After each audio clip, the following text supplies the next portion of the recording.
Bienvenue dans l'entretien d'Ecclésia. Notre hôte du jour nous aidera à en savoir davantage sur la pharmacie, qui est son domaine de prédilection, et nous parlera certainement de ses expériences professionnelles. Dr Jamal Ber, pharmacien, et propriétaire de la pharmacie du Château dans la ville d'Agboville. Bonjour docteur. Bonjour madame. Merci de nous recevoir et surtout de vous ouvrir à nous dans le cadre de cet entretien. Merci. Alors pour commencer, c'est qui le pharmacien? Quel est son rôle? Le rôle du pharmacien, c'est l'homme du médicament. Il est l'alpha et l'oméga du médicament. Depuis la conception, la fabrication, la mise sur le marché, la délivrance. La délivrance, c'est-à-dire vendre à la population. Voilà. D'accord. Et des désignations comme docteur en pharmacie, auxiliaire en pharmacie sont fréquemment employées. Dites-nous, quelle est la différence? Bon, la différence, c'est que le docteur, c'est le patron. Il a le diplôme qu'on appelle le doctorat. Et l'auxiliaire, il n'est pas pharmacien. Il est un employé. Il fait une formation qui n'a rien à voir avec celle des pharmaciens. Et il est employé par le pharmacien. D'accord. Mais il a déjà quelques petites notions quand même. Bien sûr, à l'école de formation, là, on enseigne des notions en la matière. Voilà. En dehors du pharmacien, de l'auxiliaire en pharmacie, quels sont les autres collaborateurs du pharmacien? Il peut avoir un assistant. Un assistant. Qui a suivi également une formation. Bien sûr, qui est presque soit qui est pharmacien ou qui est en aide de lettres. D'accord. Et combien de temps, comment devient-on pharmacien? Du moins expliquer. Je crois qu'on fait 7 ans. 7 ans. 7 ans. Oui, 7 ans et puis on devient pharmacien. Docteur en pharmacie. D'accord. Et quels sont les différents types de pratiques de la pharmacie? Vous parlez des spécialités. Oui. Il existe certainement de nombreuses spécialisations possibles pour le pharmacien. Oui. Donc, quand on parle de pharmacien, tout de suite, tout le monde voit le côté officine. Ce que j'appelle communément la pharmacie. Mais il y a beaucoup de spécialités, tout comme en médecine, tout comme chez les dentistes, il y a beaucoup de spécialités. La preuve, nous avons des pharmaciens enseignants, nous avons des parasitologues, enfin il y a tellement de spécialités là-bas. Voilà. Et on a quelquefois entendu parler de pharmacie communautaire ou officinale, pharmacie industrielle, pharmacie hospitalière, pharmacie de collectivité. Bon, pharmacie hospitalière, c'est bon, c'est nos confrères qui travaillent dans les hôpitaux. Voilà. Industriel, c'est évidemment ceux qui fabriquent les médicaments. D'accord. Et quelle est votre spécialité? En fait, je n'ai pas... Bon, moi, je suis pharmacien généraliste, c'est-à-dire j'ai fini. Je n'ai pas fait de spécialité. Parce qu'en principe, quand tu fais une spécialité, c'est comme... Il y en a qui sont parasitologues, il y en a qui sont... Enfin, il y en a tellement. Il y en a tellement. Et je n'ai pas opté pour une spécialité. J'ai fini les études, je suis sorti docteur en pharmacie. Donc j'avais la possibilité de continuer, mais j'ai opté pour la pharmacie d'officine. D'accord. Et depuis combien de temps exercez-vous votre activité professionnelle? 13 ans. 13 ans. 13 ans. D'accord. Donc 13 ans d'exercice du métier. Oui. Pourquoi vous avez choisi la pharmacie, non pas la médecine par exemple, ou bien même pas devenir avocat? Je dis c'est vrai, un autre métier. C'est la volonté de Dieu, hein, c'est la volonté de Dieu. Et puis bon, selon ma série, comme j'ai fait série D, bon, j'ai aimé le côté médical. Bon, Dieu a voulu que je fasse la pharmacie. Partagez-nous vos expériences. Comment avez-vous ouvert votre pharmacie? Et pourquoi le choix de la ville d'Agboville? Justement, tout le monde s'interroge, des confrères, des amis, mais rares sont les pharmaciens qui vont chez eux. Mais j'ai voulu servir ma population, pas seulement ma population, mais j'ai voulu servir la Côte d'Ivoire, le pays, mais j'ai opté pour Agboville, qui est aussi chez moi.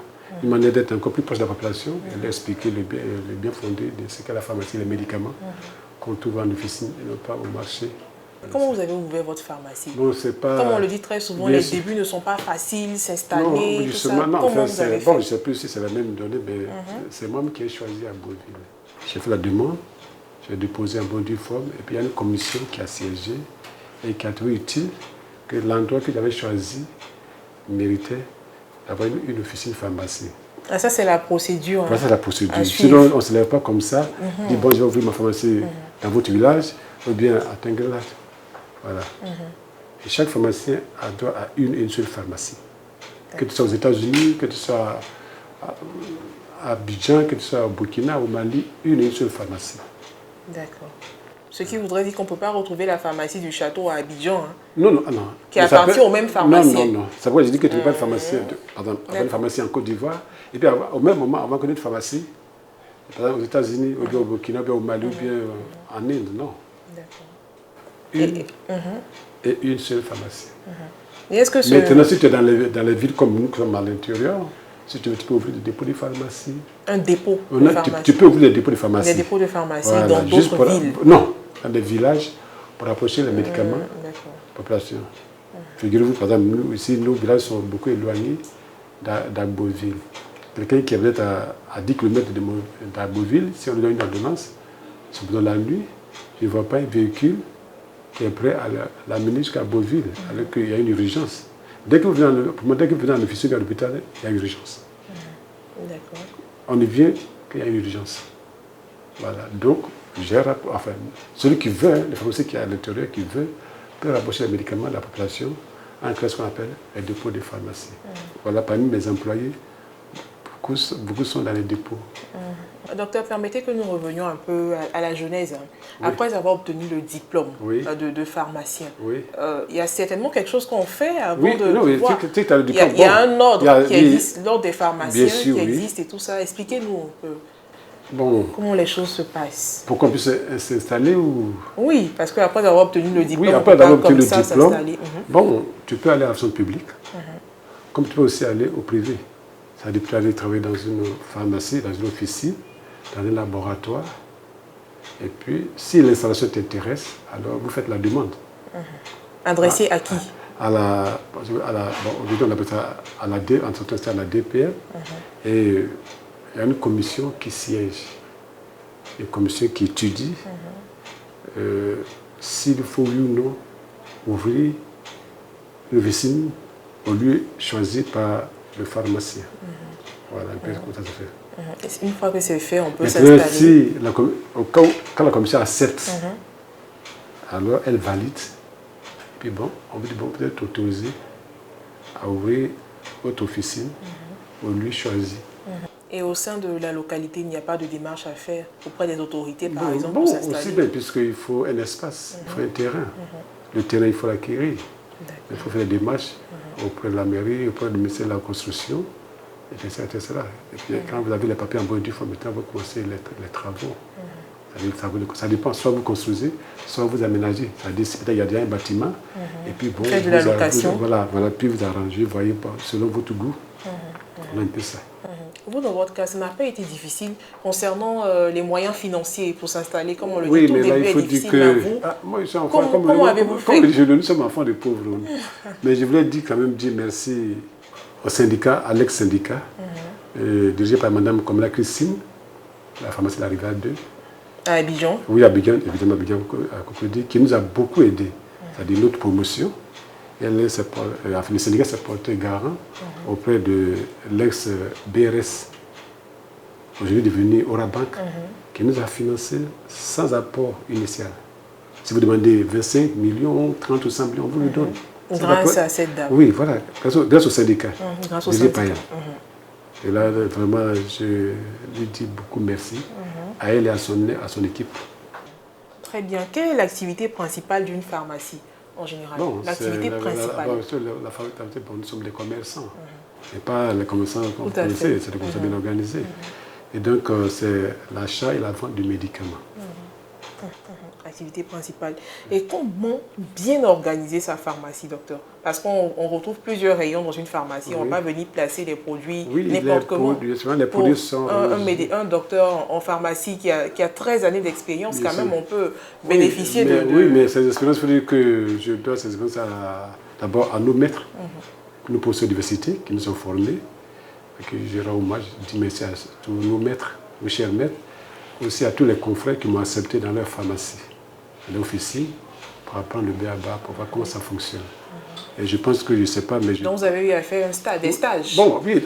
Mais en quelque sorte, voilà, apprendre... Oui, on fait des stages, quand on est étudiant, et puis après, quand vous finissez, vous pouvez être assistant. Et j'ai eu la chance de travailler dans 15 pharmacies différentes. 15? Oui, pharmacies différentes. Durant tout votre cursus, cette année ou bien en une année? Jusqu'à ce que je sois installé, j'ai travaillé chez 15 pharmacies d'officines différentes. Intérieur comme Abidjan. Donc j'ai acquis beaucoup d'expérience. Ils m'ont beaucoup appris, ils m'ont beaucoup formé. Vraiment, ils ont été très gentils, ils sont ouverts. Donc, au vu de ces expériences-là, bon, j'ai pu m'installer et puis mettre à profit cette expérience.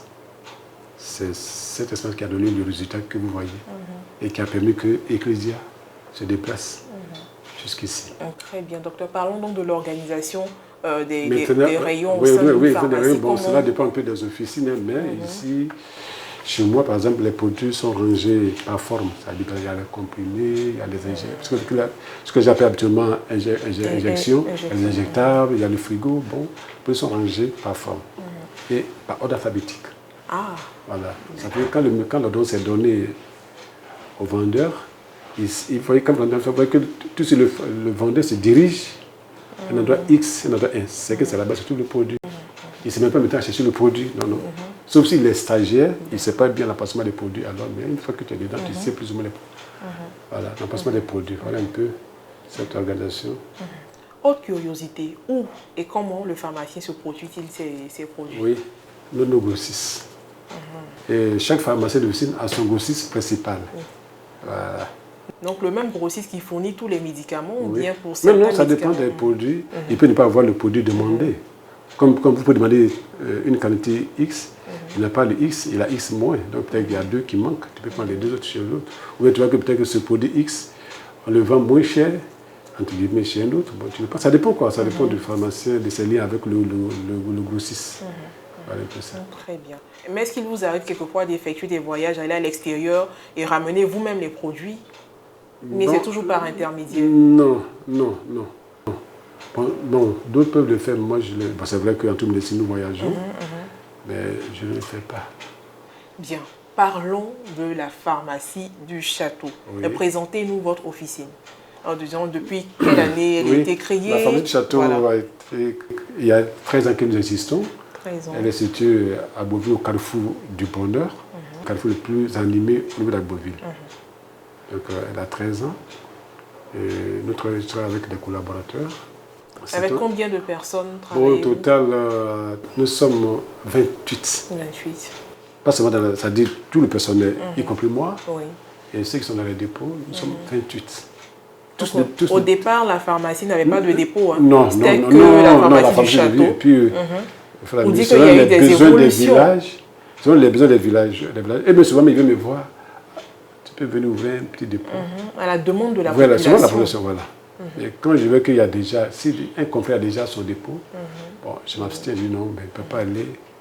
Pas, bon, combien le confrère gagne pour que j'aille me je n'ai pas cette concurrence, c'est pas intéressant. Donc aujourd'hui, en 2020, la pharmacie du château a combien de dépôts?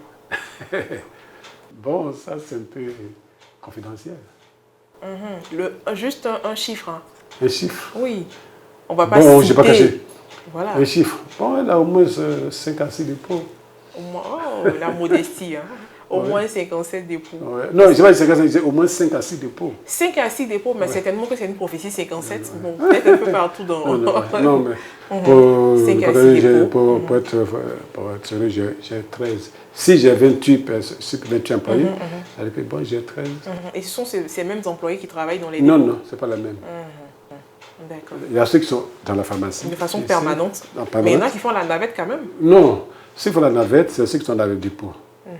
En fait, ils ont une prime de transport. Mais quand ils viennent prendre les médicaments pour aller, la pharmacie paye leur transport aller-retour. C'est-à-dire qu'ils ne touchent même pas à leur prime.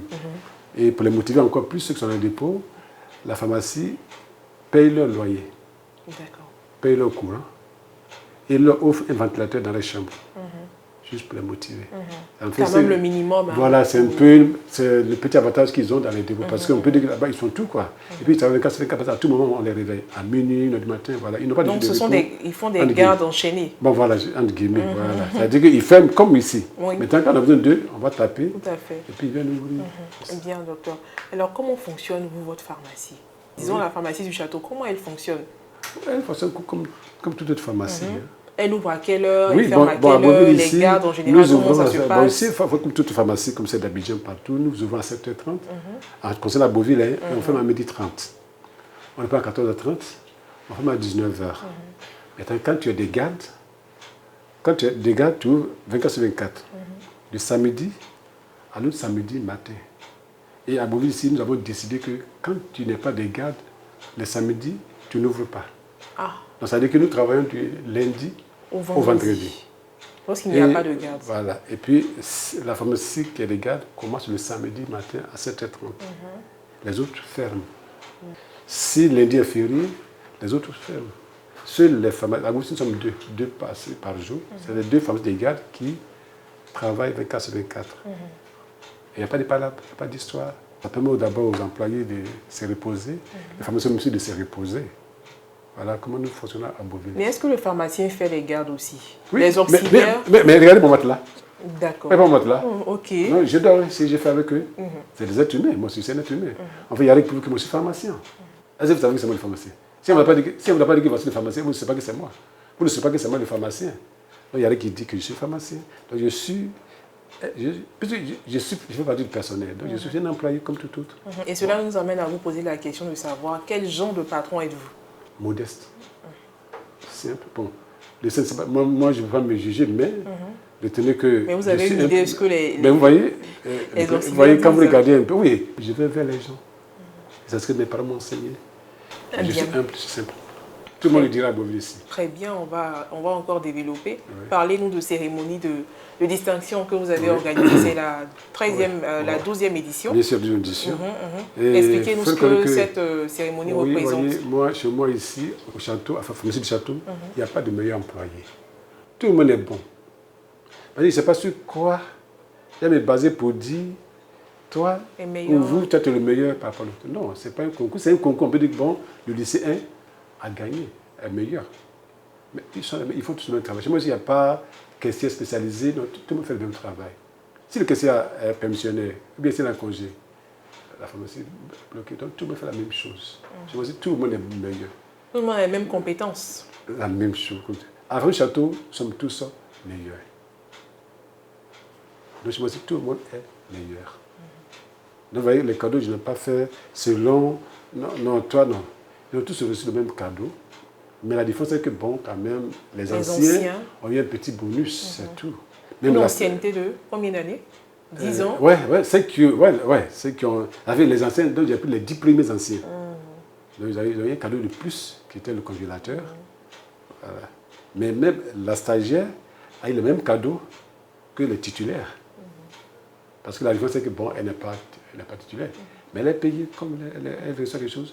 Après, elle a même eu son 13e salaire en tant que stagiaire. Ce n'est pas donné à tout le monde. Voilà. Et pourquoi vous le faites, en fait? C'est quoi le résultat recherché? Nul, c'est pas moi qui le dis, mais nul ne peut être heureux tout seul. Sans eux, je ne suis rien. Et vice-versa. Je ne connais pas une pharmacie, ou bien un employeur, ou bien quelqu'un qui a surveillé un magasin, enfin un employeur, qui est seul. Ce n'est pas possible. Si on prend le cas d'Ecclesia, le DG ne peut pas, lui ne peut pas. La preuve, vous êtes là. Ecclesia fonctionne. Donc, on a besoin des autres. Je ne vais pas être heureux tout seul. Si je suis heureux tout seul, je ne suis pas un être humain. Donc, je partage avec amour. Quand vous donnez avec joie, avec amour, c'est intéressant. Vous comprenez? Et c'est ce que je fais avec eux depuis longtemps. Et ça les motive plus. Comme un jour, je présentais, parce que ici, nous tenons des réunions ordinaires et extraordinaires. Et comme ça, au cours de l'année, j'ai dit, bon, mais ceux qui veulent démissionner, bon, ils nous ont fait la liste. Ils ont dit, franchement, c'est la mort qui va nous séparer. Pour rire un peu, pour dire que j'aime les gens, c'est ce que mon père et ma mère, c'est eux qui sont là. Mon père et ma mère, c'est la photo. Malheureusement, dès que j'ai fini, enfin, tout le monde ici, nous sommes 3 frères docteurs, 2 pharmaciens, médecins. Dès que nous avons fini, et puis Dieu les a rappelés. C'est mon seul regret. C'est vrai que tout ce que Dieu fait est bon, mais cette expression-là, quand tu la vis, tu te rends compte que ce n'est pas facile à accepter. Donc, mes parents m'ont enseigné l'amour du prochain. C'est ce que j'ai fait. Et donc, je partage avec eux. Et donc, ça fait que je ne vais pas manger seul, et puis au moins, ils sont très sérieux, c'est eux qui me font. Donc, ce cadeau qu'ils ont là, Ils sont contents. Même l'assistant, même le préfet m'a applaudi, tout le monde était content parce que c'est pas donné à tout le monde qui le fait, c'est pas donné. Et comment vous avez fait? Est-ce que vous avez eu des partenaires et tout ça? Non, justement. Sous fonds propres. Mais c'est l'expérience que j'ai acquise voilà. auprès des 15 pharmaciens chez qui j'ai travaillé, femmes comme garçons, qui m'ont pris comme leur enfant, comme leur fils, comme leur frère. Ils ne me cachaient rien.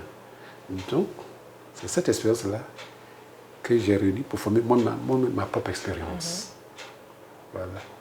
Et chaque année, vous usez de stratégies pour avoir des cadeaux pour vos employés, vos collaborateurs. C'est une technique que j'ai eue. Cet argent-là, je ne l'ai pas volé. C'est l'argent de la pharmacie. C'est l'argent de la pharmacie que j'ai utilisé pour le faire. Je dis merci au dire, malheureusement, il n'est plus l'ex-dire des impôts d'Aboville, qui est malheureusement décédé, on va même l'enterrer, qui m'a donné un petit conseil. Partage. Ce que tu peux faire, paye tes charges, d'abord les impôts, avec l'État, tout ce qui est État, impôts, CNPS, tout, les charges, et puis tu peux négocier avec les grossistes. Ils ne vont pas te fermer la porte. Et c'est ce que j'ai fait, c'est ce que je suis, ce petit conseil-là. Donc les grossistes, je ne les ai pas encore payés. Mais ils ne vont pas me fermer le robinet. Donc c'est cet argent que je ne peux pas pour les payer là. Ça que j'ai pris. Fêter les collaborateurs. Mais je vais les payer. Voilà un peu comment nous fonctionnons un peu. Donc, quand tu vois ces gestes-là, tu es obligé de bien travailler. Tu es obligé de te donner. Parce que quand tu vois ces cadeaux, pour moi, un cadeau n'a pas de prix. Un cadeau n'a pas de prix. Un cadeau, même si c'est un bonbon, c'est un cadeau. Vous comprenez? C'est ce que j'essaie de faire. Et les employés, ils sont contents. Je ne dis pas que les autres confrères ne peuvent pas le faire, ils peuvent le faire, chacun à sa manière. D'autres peuvent octroyer des voyages à leurs employés même en tant que petite pharmacie. Voilà comment nous fonctionnons. Voilà, c'est la tradition ici à la pharmacie. Voilà, chaque année, nous faisons ça. Chaque année, c'est ce que nous faisons à la même période. Et nous retenons de cet événement qu'il faut être plus que reconnaissant dans la vie. Docteur, nous poursuivons 13 années. 13 années d'expérience. On est parti d'une officine, aujourd'hui plusieurs dépôts. On dit qu'il y a eu de l'évolution. Donc parlez-nous de ces évolutions, hormis les dépôts, au niveau des prestations, même de services de la pharmacie. Qu'est-ce qui a changé et tout ça? Bon, il n'y a rien de chose, c'est tout la même chose. Mais c'est une question de marketing. On n'a pas besoin d'aller à l'université pour avoir des diplômes en marketing. Ça s'est créé. Il faut créer. Selon les expériences que vous avez acquises auprès des confrères, auprès de nos professeurs d'université, auprès de tout le monde. J'écoute à tout le monde. Ils me parlent et je les écoute et puis je mets en pratique ce qu'ils m'ont conseillé, c'est ce que je fais. Donc moi je vais vers des partenaires, je vais vers les collèges, je vais même vers des associations, vous voyez ça là? C'est Aura. Aura, c'est ce qu'on appelle l'association des Walebo. Walebo, c'est un groupe de Baoulés, résidents à Beauville. Et il y a un partenariat entre l'association et la pharmacie. Et donc ils m'ont invité à leur 30e année d'existence. C'est à cet événement-là qu'ils m'ont décerné ce diplôme-là. Ils viennent par les médicaments, et puis à la fin du mois, ils payent, sans même mettre pression sur eux. Les écoles, il y a des particuliers, qui, voilà un peu comment nous fonctionnons, voilà un peu comment la pharmacie essaie de réfléchir, puis voilà, on va vers les gens. Tout en leur donnant des conseils aussi, quoi. En clair, vous avez de très bons rapports avec la population et tout ça. Cela nous amène à vous poser la question de savoir quelles sont les actions qui ont été menées par la pharmacie. Oui. Au sein de la région. Oui, retenez que la pharmacie, une année, pas longtemps, la pharmacie a offert 20 vaccins vérorables contre la rage à l'Institut d'hygiène, à l'antenne de l'Institut d'hygiène d'Agboville. 20 vaccins vérorables. Quand vous mettez 20 par 11 000 et quelques, vous voyez ce que ça fait. Et la pharmacie a aussi offert des médicaments à toutes les écoles primaires de la commune d'Agboville. Et aussi, nous avons donné des médicaments aux corps habillés. Souvent, quand je suis de service, que je vois les corps habillés garés, les cargos, quand ils viennent en mission, je vais leur donner des médicaments en me disant que, en passant pour l'employé, me disant, ah, bonjour chef, voici ce que mon patron dit de vous remettre. Quand même que je sois le patron. Mais rien ne prouve que je suis le pharmacien. Je dis donc, voici ce que le patron me dit de vous donner. Et ils viennent voir ce pharmacien-là, Il dit, bon, nous voulons voir le pharmacien là. On dit pour conseil, les employés du conseil, mais je suis au comptoir. Il dit, on va voir le pharmacien. Parce que son patron a envoyé, le pharmacien a envoyé des médicaments. On dit, mais pourquoi cherchez-vous ce qui est devant vous? A dit Jésus, n'est-ce pas? Voici le pharmacien qui est devant vous. On dit, ah, donc c'est vous le pharmacien, vous dites que c'est. Et puis, bon, rien un peu, voilà un peu, voilà un peu, voilà un peu. Et puis, quand le président de la République, monsieur le président de la Santé est venu à Beauville, j'ai fait don de médicaments. Enfin, la pharmacie Château a fait don de médicaments, de beaucoup de médicaments, qui a occasionné l'applaudissement de l'Assemblée, de tout ce qui était à la rue, le corps préfectoral, le maire et ses collaborateurs, tout ce qui était dit que c'est jamais vu. Puis quand j'ai dit que je suis venu chercher les médicaments, tous ces personnes confondues, selon les besoins du comité d'organisation par rapport à l'arrivée du président de la République. Voilà un peu. Très bien. Voilà un peu grosso modo, mais maintenant il y a d'autres qu'on ne peut pas citer, voilà un peu ça. Alors aujourd'hui nous sommes à l'ère du numérique. Est-ce que la pharmacie du château a peut-être une page, utilise des applications et tout ça pour communiquer? C'est vrai qu'au niveau d'Agboville, on va dire peut-être on va dire déjà c'est un acquis, la pharmacie est connue et tout ça. Mais en dehors d'Agboville, on peut attirer de la clientèle. Est-ce que la pharmacie a peut-être un site internet et tout ça? Non, je ne le fais pas. Non, pourquoi vous ne le faites pas? Bon, parce que c'est ma volonté. C'est un choix. Ouais. 13 ans d'expérience, des leçons à tirer de ces années. Oui. Lesquelles? Bon, il faut dire que, encore, je dis merci à mes collaborateurs. Sans eux, je ne suis rien. Mais vu les expériences que nous avons vécues, nous allons encore améliorer. Faire plaisir à la population. De continuer toujours à leur donner des conseils. Car pour moi, ce n'est pas l'argent qui m'intéresse. Si moi-même, je ne souhaite pas être malade, pourquoi je veux que vous soyez malade? Vous comprenez ça? Donc moi, c'est ma philosophie. Je ne souhaite pas que Pierre tombe malade. Bon, c'est plutôt malin, c'est Dieu qui l'a voulu. Mais il fait en sorte que quand le client vient, il est satisfait. C'est-à-dire, il est guéri mais avant de sortir de la pharmacie. Il est satisfait. Vous pouvez vous renseigner partout, au niveau d'Agboville. Vous rencontrez n'importe qui, vous posez une petite question. Qui est ce château? Ils vont vous répondre. Vous comprenez, un jour j'étais à côté d'un véhicule. Et puis le propriétaire vient dire, et puis il a commencé à crier sur moi. Et puis il y a une femme qui disait, si tu savais le don de Dieu, c'est toi qui le supplierais. Et comme Dieu se fait les choses, j'étais à la pharmacie, le même monsieur est venu pour acheter des médicaments et il devait voir les pharmaciens. Et puis je sors, et puis il tique, il dit, c'est vous le pharmacien? Il dit, c'est moi le pharmacien. Et puis il a commencé à s'excuser. Vous comprenez ça? Donc, je continue toujours d'œuvrer, je continue toujours d'approcher la population, de lui expliquer le bénéfice de la pharmacie, ce que c'est que la pharmacie, en fait, c'est que les médicaments que nous avons en officine, c'est le meilleur médicament au monde, notamment le médicament que vous trouvez de l'autre côté. Je ne peux pas comprendre que quelqu'un... Est-ce que vous êtes déjà arrivé de faire de la sensibilisation au niveau des médicaments de la rue? Oui. C'est pourquoi aujourd'hui nous avons les dépôts, enfin, que j'ai des dépôts. Sinon, avant que je devienne, les vendeuses là, vendaient dans certains villages. Et comme les dépôts est venu, évidemment, les parents se tournent vers ces dépôts. Vous comprenez? Et quand j'ai un souci, ils m'appellent. Et je réponds, mon téléphone est toujours ouvert. À 3 heures du matin, on m'appelle, me demande, docteur, qui est des gardes? 3 heures du matin. Et je dis, voilà, qui est des gardes? Je donne le nom des confrères qui sont des gardes. Ce n'est pas donné à toutes les pharmacies, à tous les pharmaciens. Très bien. Alors, docteur, quels sont les défis à relever pour les années à venir? Bon, les défis à relever pour les années à venir, bon, nous ferons toujours plaisir. D'abord, il fait plaisir à mon personnel et plaisir aussi à la population. Bien. Des conseils aux plus jeunes? Des conseils aux plus jeunes qui ont choisi d'évoluer dans le même domaine que vous, qui ont choisi le métier de pharmacien. Et d'ailleurs, la plus jeune pharmacienne ivoirienne a 23 ans. Oui, à 23 ans, après avoir fait 6 années de formation avec le système LMD aujourd'hui. 6 années de formation, c'est la plus jeune pharmacienne ivoirienne, voilà, en Côte d'Ivoire. Donc des conseils à l'endroit de ces jeunes-là, parce que de plus en plus les jeunes commencent à s'intéresser au métier et tout. Oui, bien sûr. Donc des conseils assez d'abord, je dis bravo à cette jeune consoeur. Je lui dis bravo, que Dieu l'accompagne chaque jour.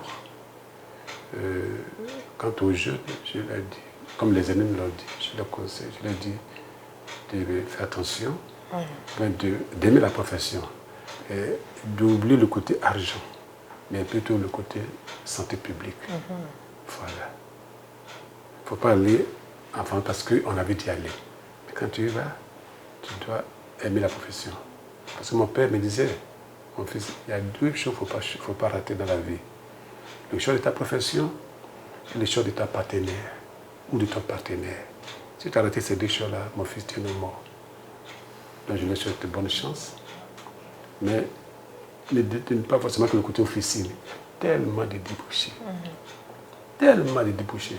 Cosmétologie, il y en a tellement. Donc, voilà ce que je peux dire. Merci, Dr Diama Albert, d'avoir été l'invité de ce numéro de l'entretien d'Ecclesia. Merci d'avoir été notre invité.